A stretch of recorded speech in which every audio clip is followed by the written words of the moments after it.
Love in a corporate environment rarely begins with a flash of brilliance. More often, it begins with irritation.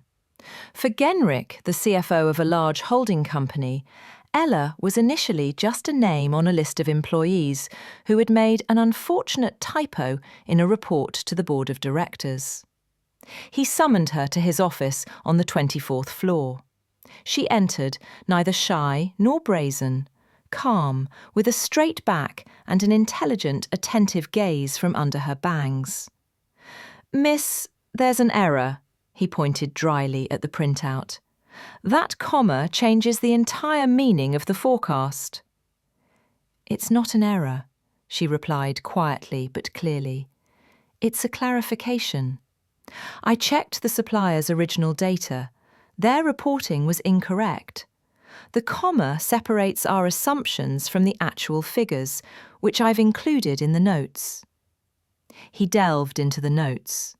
What he found there weren't excuses, but a profound, impeccable analysis that saved the project from future problems. For the first time in a long time, he looked not at the job title, but at the person. He was 42, and he'd forgotten what it meant to be genuinely interested in work. She was 29, and she still believed that numbers could change things.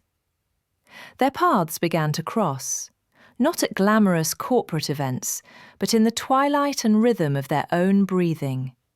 In an empty conference room at 7 in the morning, when she was preparing a presentation and he was preparing for an international call. In a quiet corporate library late at night, where they both sought the peace of open space. Their conversations began with professional topics, analysis methods, market trends. He was struck by the depth of her thought hidden behind her modesty.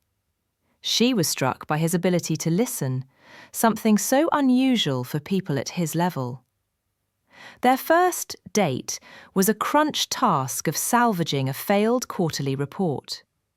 They worked all night in his office, surrounded by screens and coffee. At 5 in the morning, when everything was ready, he silently handed her a chocolate bar from his drawer. "Thank you. You held up really well," she said, smiling wearily. "Thank you, Ella." He called her by name for the first time. "You didn't let me give up."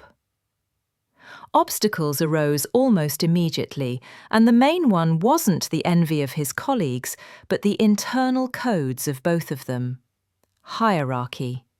He was her direct boss, 3 levels down. An affair with a subordinate was taboo, a violation of all business ethics and his personal principles. He feared accusations of favoritism. She feared gossip that her success was bought not by her intellect, but by her connections. His past. Heinrich was divorced. His marriage had been broken by his preoccupation with work.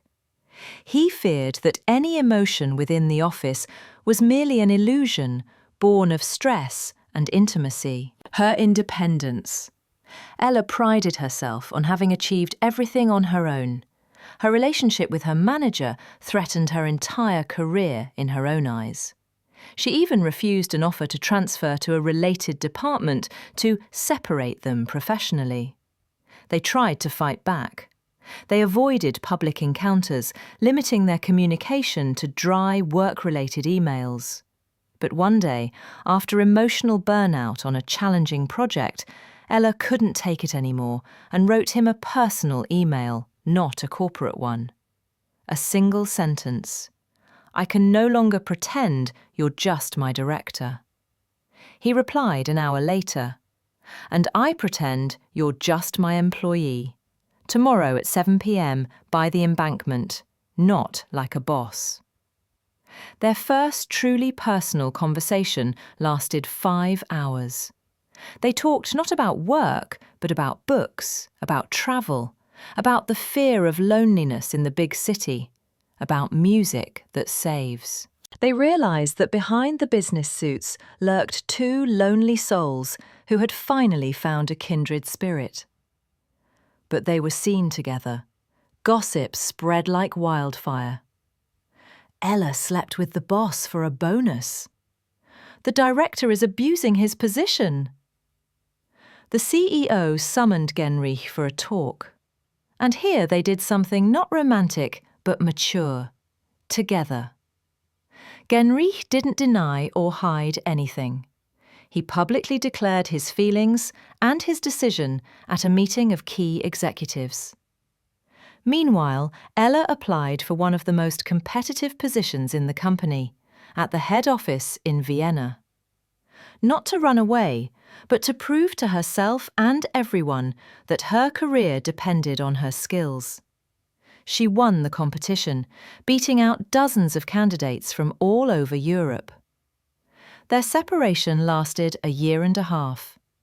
It was a time of testing their feelings at a distance, endless dawn calls, and deep self-improvement. Left alone, Heinrich learned to delegate and find time for a life outside the office. Ella excelled in Austria, building a name for herself without his shadow. When Ella was invited back to the Moscow office, this time as international project manager, at the same level as Heinrich, she accepted. They didn't conquer gossip with a flamboyant office wedding. They ceased to be of interest to gossip. Their victory lay in the quiet happiness of equal partners. They pore over complex problems together, but now in their home office. They argue about strategies, but over dinner.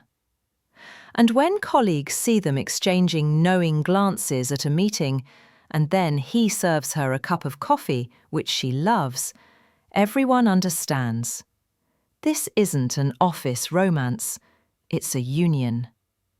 A union that has weathered the fire of doubt, the ice of formalities, and endured because it was built not on passion, but on the deepest respect and a shared heart and mind.